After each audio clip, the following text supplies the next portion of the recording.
A probabilidade da revelação diz assim: o homem é um ser moral, por isso é capaz de receber, obedecer a preceitos e leis.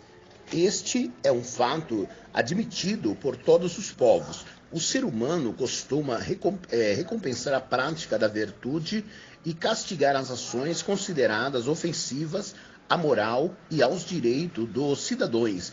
Ninguém jamais pensou em criar leis para regular a conduta de animais irracionais se as promulgam e porque se consideram capazes de entender os preceitos que elas contêm.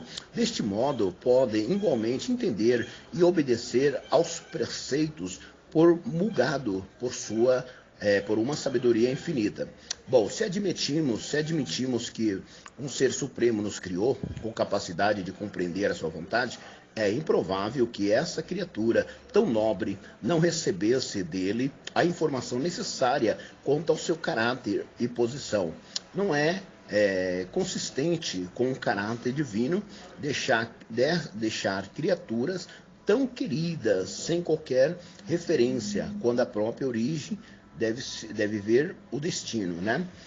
Alguns levantam as dúvidas quanto à existência de Deus, por achar que, se ele existisse, teria desde o começo revelado todas as coisas ao ser humano, repetindo-se ao longo do século para que todos conhecessem o caminho da salvação. Mas não temos o direito de contestar, né, os métodos que Deus, nem de determinar o tempo da revelação divina, jamais. A revelação foi feita no tempo de Deus. Os próprios seres humanos ficaram responsáveis por manter a vontade e a comunicá-la a todos os povos, tribos, línguas. Este foi o curso que Deus adotou. Sim, ele estabeleceu um testemunho em Jacó e pôs uma lei lá em Israel, naquele tempo, e ordenou aos nossos pais que fizessem conhecer a seus filhos, para que a geração vindoura a soubesse. E os filhos que nasceram se levantassem e contassem a seus filhos. Você pode ler lá em Salmos 78, 5 e 6. Ide por todo mundo e pregar o evangelho a toda criatura. Marcos 16, 15. Né? Esse é o verdadeiro cristão, que acredita nas leis ao qual o Senhor propôs. A possibilidade da revelação. Qual que é a possibilidade da revelação? Todos que acreditam na existência de um Deus pessoal admitem que a comunicação divina é possível. O Deus onipotente pode comunicar a sua vontade à mente humana, dar a quem receber a certeza de que procede dele. O ser humano é criado à imagem de Deus e dotado com inteligência, sensibilidade, à vontade e capaz de compreender qualquer fenômeno que Deus julgue apropriado, né, empregar na comunicação com suas criaturas. Se Deus nos deu o poder da comunicação, como ele mesmo não poderia ter este poder? Se ele deu esse poder a nós da comunicação, como ele não poderia ter esse poder? Com certeza, Deus ele tem esse poder, né? Ele tem esse poder, ele tem esse domínio sobre as nossas vidas. Ele tem o poder da revelação, pois foi ele mesmo a quem nos deu. Por isso que surgiu muitas pessoas que acreditam no poder desta palavra, que contém 66 livros, né? Contém 66 livros, onde que tem a revelação objetiva e clara da presença do Salvador, que é Jesus Cristo, né? Que vem ao mundo para nos salvar e nos libertar da grande ira futura, né? De um Deus maravilhoso, de um Deus que tudo pode, de um Deus que conhece a necessidade do ser humano. E por isso nós o afirmamos e estamos colocando esse tema em questões para que a gente possamos entender o verdadeiro significado do cristão. Agora, em outra tese, nós podemos ver a necessidade da revelação.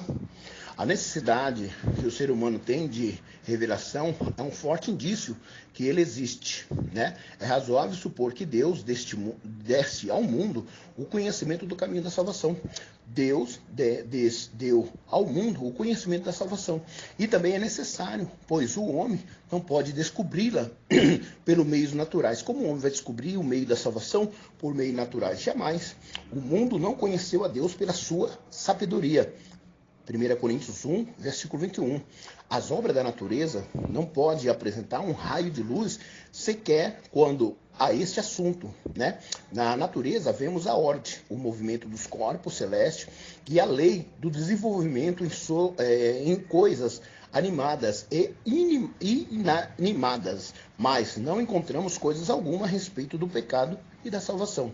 Vemos essa necessidade quando percebemos que a razão humana é incapaz de descobrir por si mesma a vontade ou a lei de Deus. Filósofos pagãos, antigos e modernos, ensinaram doutrinas imorais. Por isso, a influência deles tem sido insuficiente para retificar as ideias ou reformar a vida da humanidade.